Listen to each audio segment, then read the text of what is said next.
심장이 뛸 때는 사지 마라. 폭락이 올 거냐, 폭락은 안 옵니다. 대신에 급등이 올 거냐, 급등도 못 와요. 저는 국내 섹터 중에서 맨날 많은 섹터들이 있지만 항상 말씀드리는 게 한국만 알 수 있는 섹터. 그래서 먼저 확인 작업을 하기 위해서 그냥 딱 하나만 말씀드리는 게, 오늘은 머니카피 책의 저자이시고요. 그 다음에 아프리카 경제 유튜버 1위이신 테이버님을 초대했습니다. 안녕하세요. 안녕하세요. 반갑습니다.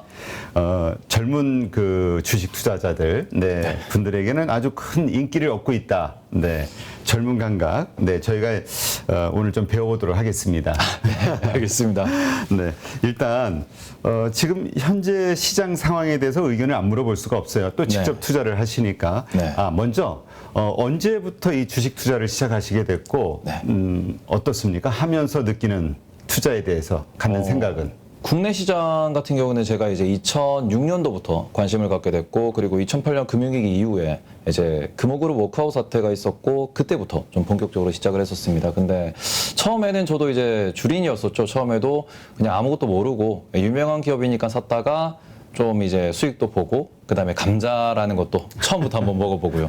그러고는 뭐 중간중간에 이런저런 기업들 다 투자하면서 이제 어떻게 보면 단타, 매매 중심으로 좀 트레이드를 하다가 그 뒤에 좀 재무를 공부를 하고 기업에 대해서 비즈니스 모델을 공부를 하면서 이제 뭐 카카오라는 종목과 삼성바이오로직스라는 종목을 본격적으로 투자한 게 어떻게 보면은 제가 좀 시드를 많이 태운 경우였고, 근데 거기에서 제가 카카오는 손절하고 나왔고요. 그리고는 삼성바이오로직스는 거의 한 300%? 200% 정도 났으니까 최종적으로 이제 원금이 이제 3배가 된 그런 케이스인데, 문제는 그 과정에서 제가 삼성바이오로직스의 수익을 카카오의 물타기로 넣다가 결국에는 수익률이 이제 계산기상으로는 높게는 안 나왔어요.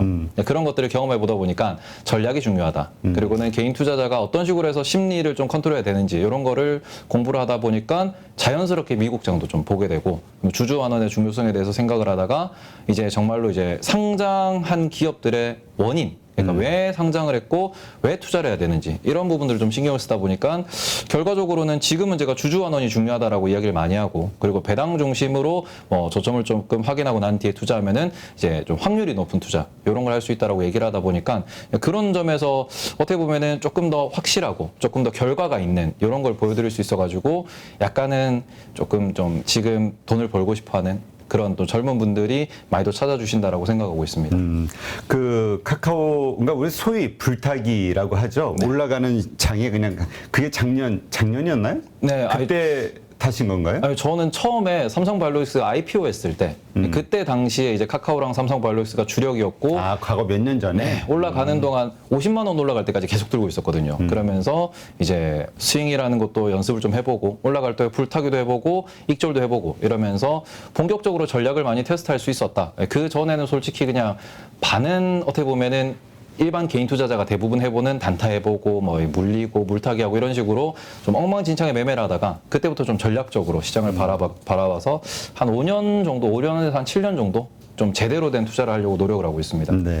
참 투자라는 게 하면 할수록 어렵다라는 생각이 드는데, 이 생각대로 잘 안 움직여요. 그렇죠? 그러니까 살아있는 생물 같아서 당연히 합리적으로 이쪽으로 갈 것 같은데 저쪽으로 가고, 그러다 보니까 참 그 선행 매매, 우리가 저 예측 매매, 이게 참 어렵다라는 생각이 드는데, 우리 그 투자를 하시면서 그냥 가장 기본적으로 지키는 어떤 투자의 기준, 원칙 같은 게 있잖아요. 가장 큰 거 중요하다고 생각되는 거 한두 가지만 얘기하신다면 어떤 게 있을까요? 저는 일단은 항상 말씀드리는 게 장기 차트를 먼저 보고, 그 다음에 이제 내가 지금 재무가 좋은가 아니면은 이게 재료가 좋은가, 내가 들어갔을 때 수익을 얼마나 볼 수 있느냐, 확률 중심으로 어떻게 보면은 확률 싸움이다, 확률 게임이다 라는 얘기를 많이 드리는데, 지금 자리에 대해서 이제 개인 투자자가 제일 좀 이렇게 실수하는 부분이 차트를 먼저 보세요. 그리고 단기 차트를 먼저 보시고 그 관점에서 지난 한 달, 지난 3개월 동안 어떤 움직임이 있었다 정도를 보시는데, 저는 최소한 5년, 10년 차트를 확인하고 난 뒤에 들어가야 된다.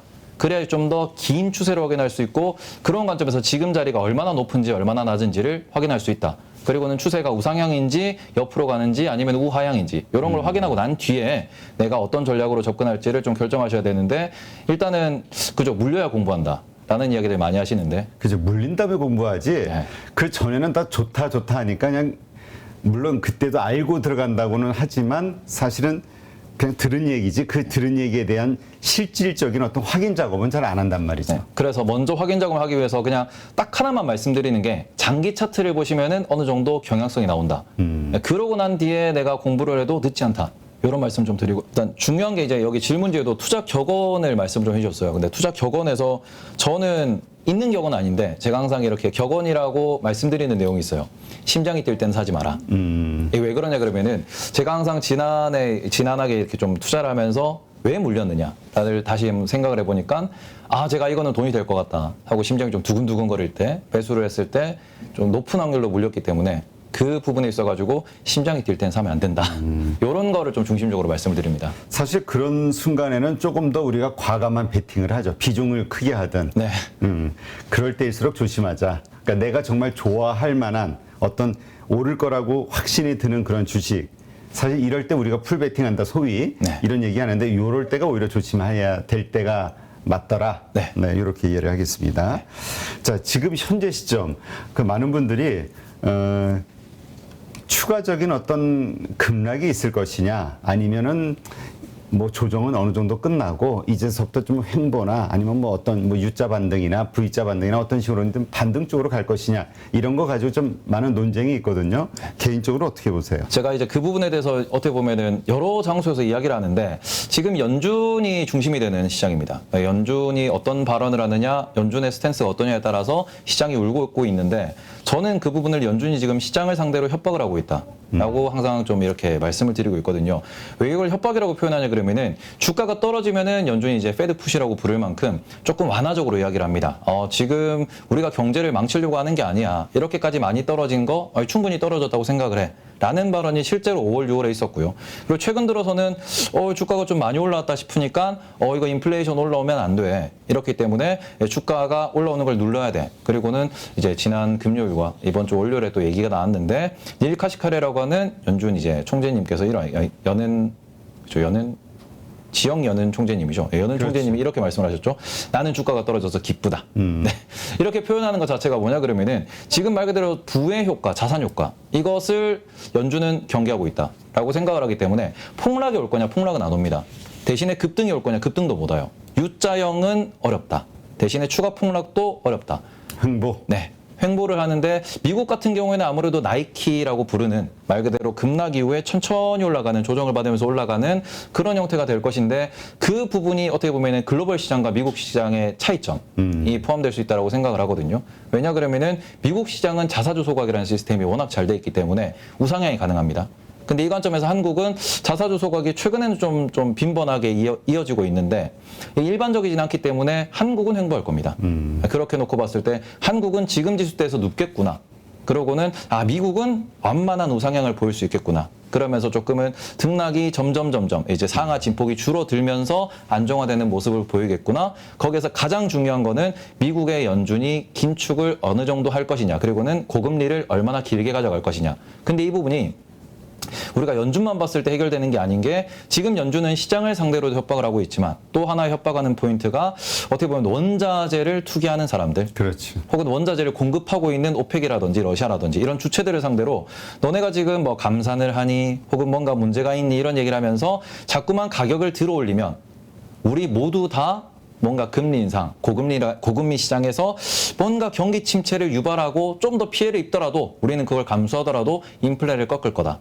그러니까 적당히 하자라는 게 어떻게 보면 연준의 좀 입장이다라고 볼 수 있을 것 같고요. 그러면은 그 관점에서 원자재 시장이 어떻게 꺾이느냐, 어떻게 좀 안정화되느냐 이런 부분들이 향후 한 6개월 정도, 1년 정도의 아주 큰 변동성을 만들어낼 것이다라고 보고 있습니다. 네. 근데 지금 협박이라고 표현하셨는데 협박이라는 것은 그 의도를 가지고 하는 거니까 그러니까 실질적으로 그 속마음은 부러지는 거는 원하지 않는다. 네. 이게 이제 바탕이다라고 네. 이제 믿으시는 거군요. 네네. 네. 알겠습니다. 그런 차원에서 급락은 없을 것이다. 네. 예, 횡보 정도. 횡보가 아니라 미국장은 오히려 오를 것. 미국장의 특징 자사주만을 얘기하셨지만 또 사실 그 달러 패권 국가이기 때문에 전 세계에서 돈이 수급이 몰려들잖아요. 그렇죠. 그게 또 엄청난 힘인 것 같아요. 네. 예. 자. 자, 이러한 차원에서 한국 주식을 들고 있는 분들이 항상 하는 이야기가 코리아 디스카운트 얘기 뭐 식상하죠. 하지만 어쨌건 한국은 장투하면 안 된다. 뭐 이런 이야기를 하는데 네. 한국 시장에서 투자자로 성공하려면 어떤 투자, 어떤 마인드의 투자 혹은 어떤 스타일의 투자를 하는 게 유리하다고 보세요? 저는 그 부분에 대해 가지고 미국 시장의 우상향이 뭐 자사주 소각도 있지만 미국의 비즈니스 모델을 봐야 한다. 그리고 한국의 비즈니스 모델과의 차이를 생각해야 된다라고 말씀을 드리는데 미국의 비즈니스 모델은 소프트웨어 중심입니다. 말 그대로 사람이 뭔가를 이게 컴퓨터 앞에서라든지 아니면은 우리가 금융적으로 만들어내는 그런 경향이 강한데 한국 같은 경우는 제조업 중심입니다. 뭔가를 만들어서 수출을 해야 되죠. 이렇기 때문에 우리나라 같은 경우는 좀 사이클이 큰 편이고요. 그러면은 많이 떨어졌을 때 사서 많이 오르면 판다. 전략이지만 미국은 말 그대로 꾸준하게 돈을 벌어들이는 소프트웨어 중심이다 보니까 미국은 우상향이 강하다라고 볼 수 있기 때문에 한국에서 돈을 못 번다라고 하기에는 한국 수익률이 월등히 좋아요. 네, 전략적으로 접근하면은 미국에서 벌 수 있는 돈 대비 한국에서 벌 수 있는 돈이 월등히 많다. 대신에 그만큼 공부를 많이 해야지 돈을 좀 많이 벌 수 있기 때문에 어렵고 그러니까 장투가 안 된다라는 거는 그거는 개인의 관점에서 좀 다르겠지만 뭐 예를 들어서 케미컬 쪽 같은 경우에는 2, 3년 주기로 올랐다가 2, 3년 주기로 빠집니다. 그럼 2, 3년 주기 얼마나 오르느냐? 더블이 나요. 그리고 반토막이 나요. 그럼 고점에 물리면은 뭐 5년, 6년이 지나도 본전이죠. 근데 반대로 생각을 했을 때 저점에서 잘 잡으신 분은 2, 3년 만에 더블이 나는 겁니다. 이런 식으로 제조업 중심의 특징을 좀 파악을 하셔야 우리나라 주식 시장에서도 돈을 좀 많이 벌 수 있다. 그래서 그런 관점에서 너무 이제 맨날 차트 매매 이렇게 말씀을 하시는데 단기적 관점보다는 중장기적인 관점도 같이 좀 녹여서 보시면은 여러 가지 전략이 떠오를 수 있다라고 말씀드리고 싶습니다. 네. 지금 보통 이제 우리 산업을 이제 사이클 산업이라고 하잖아요. 말씀하신 대로 돌아오는 그 산업의 어떤 호황전, 그러니까 가장 불황일 때 사서 이제 호황일 때 파는 요 전략, 이것이 통용되는 섹터가 지금 이제 화학을 말씀하셨는데 그 외에 어떤 섹터들이 있을까요? 제가 작년부터 꾸준하게 어떻게 보면은 이제 매일 방송을 하다 보니까 말씀드리는 게 2020년 12월부터 조선의 발주가 좋습니다. 그럼 언제 들어가면 됩니까? 그럼 흑자 전환 시기를 봐야 되고 그래서 2022년 올해 연말에 조선이 좋아질 것이다. 라는 식으로 작년부터 계속 말씀을 드렸고 저는 올해 초부터 그래서 조선 쪽에서 어떻게 보면 스윙 투자도 하고 모아가는 투자도 하고 있는데 지금 살짝 뭐 태조 이방원 이런 얘기가 나오면서 올라가는 모습을 실제로 보이고 있습니다. 말 그대로 조선업 같은 경우는 10년 동안 횡보를 했는데 지금 좋아질 것이다라는 게 이미 2020년부터 시그널이 있었고요. 그게 지금 1년 동안 횡보를 하다가 이제 슬슬 지칠 때 되니까 올라가고 있거든요. 이런 식으로 뭔가 뷰는 많은 분들이 던져주세요. 그런 관점에서 반도체 같은 경우에도 DDR5가 나오면 좋아질 거다. 근데 그게 2018년부터 계속 밀리고 있으니까 그렇죠. 점점 뒤로 가고 있는데 어떻게 보면은 내년에는 진짜 마지노선이다라고 좀 생각이 들 만큼 지금 기술이 많이 따라온 상황이고 인텔의 경쟁 업체들도 많이 올라와 있는 상황입니다. 그러면은 반도체 같은 경우에도 지금은 좀 눌려 있지만 이 상황에서 내년에는 좋아지겠네. 이런 식으로 적용할 수 있을 것이고 2차 전지는 아직은 성장 산업이지만 이게 좀 더 성숙해지면은 이제 그쪽도 어차피 케미컬이기 때문에 케미컬 제조업으로서 또 사이클이 있을 것이다 라고 볼 수 있기 때문에 저는 국내 섹터 중에서 맨날 뭐 많은 섹터들이 있지만 항상 말씀드리는 게 한국만 할 수 있는 섹터 그걸 찾아야 한다. 한국이 잘하는? 네. 그거는 이제 메모리 반도체 쪽이고 그다음에 또 잘하고 있는 게 2차 전지는 지금 열심히 성장하고 있습니다. 조선 같은 경우에도 전 세계에서 우리나라가 이제 중국이 있긴 하지만 거의 독점적이에요. 그런 식으로 한국만 잘하는 것을 찾으면은 조금 더 뷰가 명확하게 보인다라고 말씀을 드립니다. 그것이 반도체라고 보시나요? 네. 지금 반도체와 관련해서는 사실 많은 시그널들이 있단 말이에요. 네. 이게 한쪽 방향으로 우리가 신호를 보여주기만 한다면 결정하기가 좋은데 항상 시장은 부정적인 것과 긍정적인 게 같이 나오잖아요. 네. 그러다 보니까 지금 뭐 엔비디아 이슈 지금 최근에 또 오늘 아침에 벌어진 네. 그러다 보니까 미중 그 기술 전쟁 이런 것들로 인해서 반도체와 관련해서 또 부정적 그럼 뭐 우리 치포 동맹이니 뭐니 이런저런 이슈들 그러니까 이게 참 어려워질 것 같다라고 보는 게 예전과는 환경이 달라진다. 단지 산업의 사이클이 아니라 이건 큰 어떤 펀더멘털의 변화가 있는 거 아니냐라고 얘기하시는 분들이 있어요. 그러면 말씀하신 대로 DDR, 저 메모리의 가격 이런저런 것들만 놓고 봤을 때는 지금 사가지고 버티면 되나라는 생각을 하시던 분들도 아니야, 펀더멘털이 바뀌어 이제는 어려워질 거야, 이런 또 시그널이 또 생각이 든단 말이죠. 네. 어떻게 중립 관점을 가져야 되나요? 저는 가격적인 접근이 가장 중요하다. 라고 생각을 하고 있고요. 지금 어떻게 보면은 작년 연말에 반도체에 관련된 친구들이 정말 많이 올랐었습니다. 그러다가 하나 둘씩 박살이 나면서 지금 고점 대비로 30%, 많게는 50%씩 하락을 해 있는데, 지금 이제 어제도 체크를 한번 해봤어요. 어제 이제 반도체 종목들이 조금 오르길래 얼마나 올랐나라고 봤는데, 지금 주요 종목, 실제로 이제 기술이 좋고 돈을 잘 번다, 그리고 이익이 성장한다라고 하는 친구들 같은 경우에는 공통적으로 PER이 딱 10배입니다. 무슨 소리냐 그러면은 이게 작년도에는 좀 많이 올랐다라는 거거든요. 조금 과하게 유동성이 공급되면서 개인 투자자들이 조금 고점임에도 불구하고 수급이 들어왔죠. 그러면서 좀 버블은 꼈는데, 이 PER 10배를 우리가 좀 중요하게 생각을 해야 되는 게 2018년, 2019년 기준 놓고 보시면은 그때도 PER이 10배였어요. 그러니까 지금 가격은 어떻게 보면은 적절한 가격이다 정도 선으로 볼 수 있는 상황이고, 지금 반도체가 좀 많이 바뀐 것은 제가 항상 방송에서도 이렇게 말하는데, 반도체 안 쓸 거냐? 왜냐 그러면 우리는 지금은 노트북, 컴퓨터, 스마트폰, 데이터 센터 이런 데서 반도체를 쓰고 있는데, 추가적인 반도체의 이제 소비가 발생하는 곳이 빠르게 성장하는 곳이 있습니다. 전기차죠. 그럼 전기차 쪽도 우리가 자율주행을 앞으로 미래 기술이라고 하고 있는데, 그 동네도 엄청나게 많은 뭔가 반도체가 들어갈 것이고, 스마트 팩토리 같은 경우에도 많은 반도체가 필요하게 됩니다. 그러면은 결국에는 어차피 가야 하는 미래라 그러면은 지금 가격대는 저렴하다.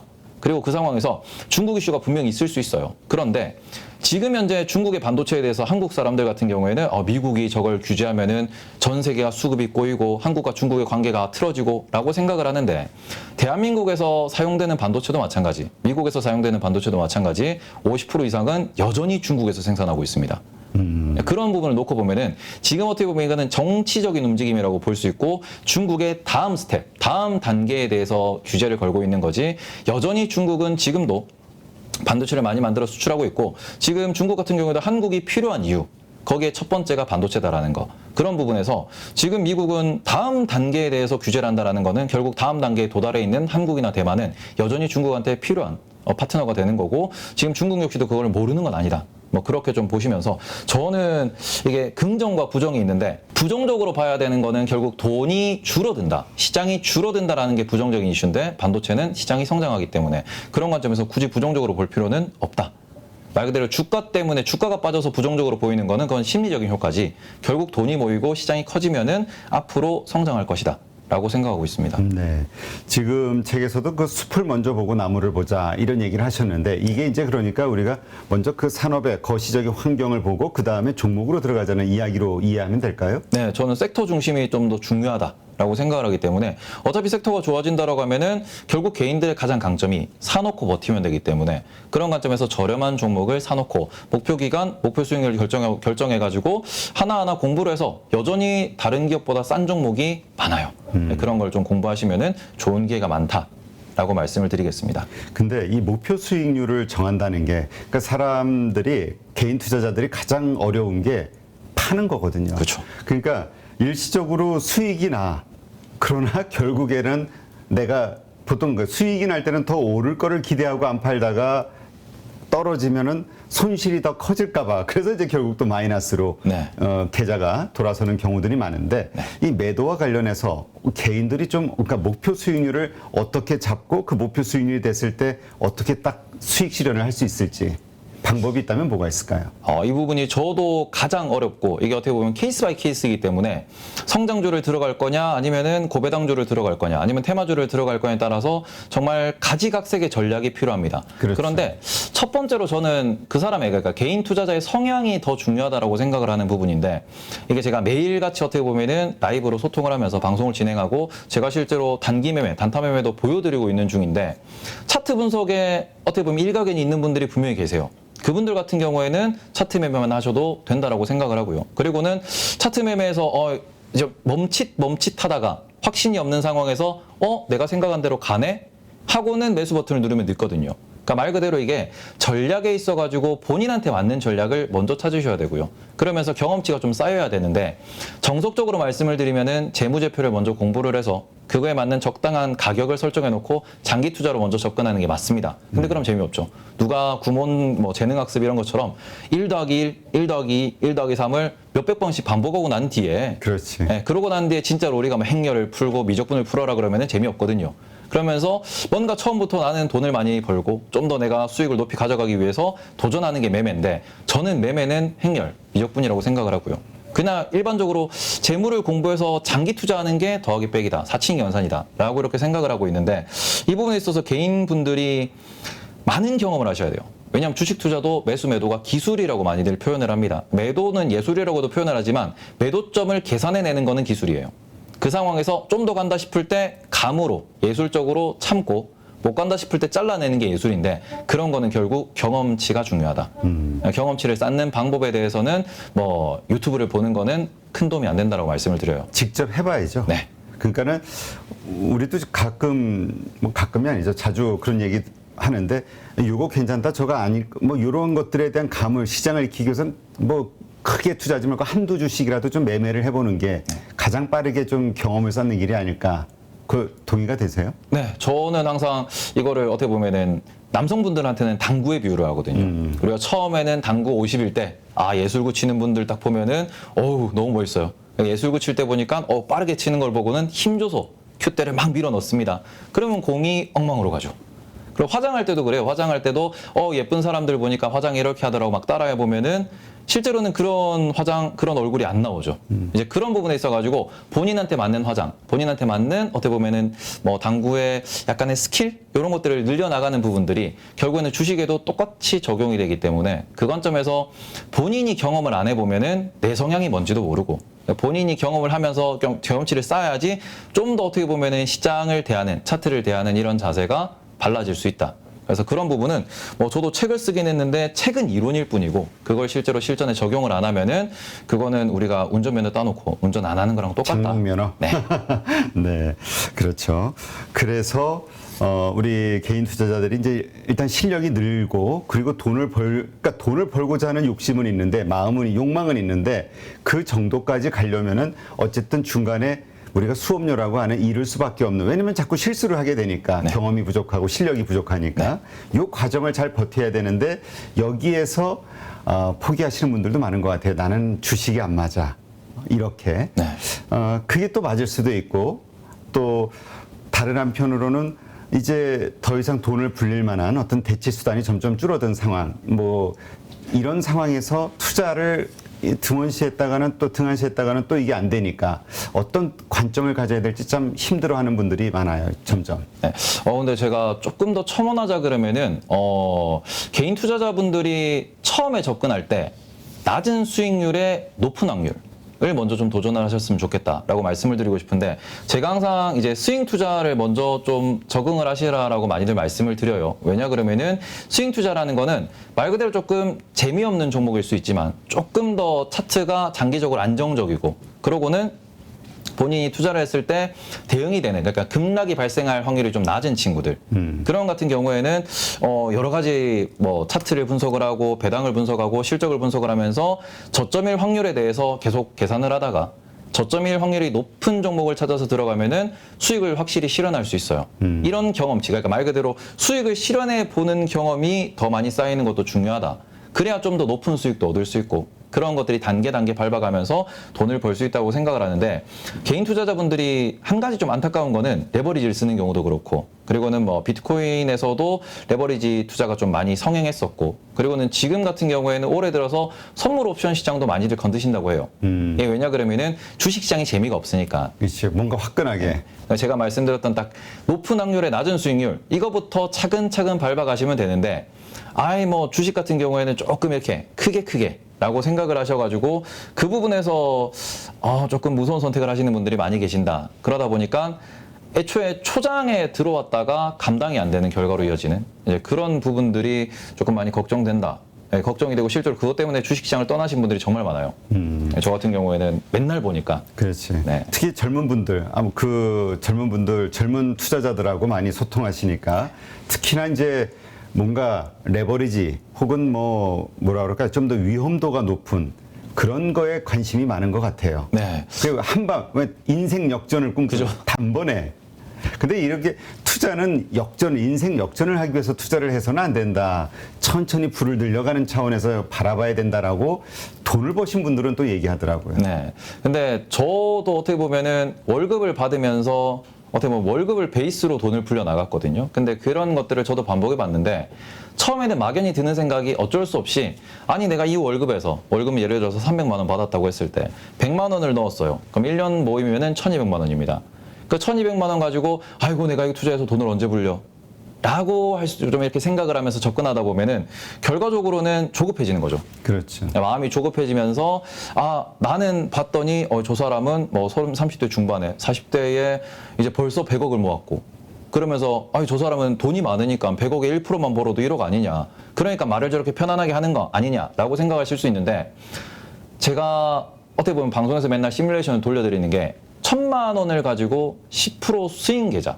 스윙 투자에서 10%를 먹는 거를 이제 성공률을 계속 높여나가서 1000만 원으로 그거를 10번, 20번, 30번 돌려봐라. 그게 정말로 이제 뭐 예를 들어서 한 달에 한 번씩 10%짜리 스윙을 만약에 성공한다라고 하면은 그거 5년만 지나도 넘어갑니다. 1000만 원 원금만 가지고 하더라도. 그 원금은 점점 더 많이 불어날 것이고 확률이 점점 더 높아지면은 실제로 그거 10년만 반복하시면은 뭐 10억 정도 벌 수 있어요. 근데 문제는 그만큼 확률이 높은 거를 선택하셔야 되는데 그 부분이 잘 안 되는 거죠. 그렇죠.